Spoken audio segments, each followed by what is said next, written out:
Den kvantitative metode bruges, når man skal måle større mængder af data, der kan måles eller kvantificeres.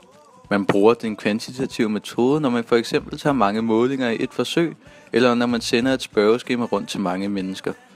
Den kvantitative metode foregår altid på undersøgerens betingelser. En vigtig ting at vide, når man stiller spørgsmål med den metode, er, at de ikke skal være åbne. Det betyder, at man skal stille spørgsmål, som man kan svare med enten ja eller nej, eller andre få muligheder. Fordi det er svært at måle på svar, hvis personen selv skal finde på det. Den kvalitative metode er mere til, når man skal interviewe folk, hvor man er mere observerende og virkelig lytter efter, hvad de siger til en. Du kan få en hel masse viden fra folk ved at interviewe dem. Ulempen ved den kvalitative metode er, at det tager lang tid at lave et fuldt interview. Og hvis der er mange, du skal interviewe, kommer det til at tage virkelig lang tid.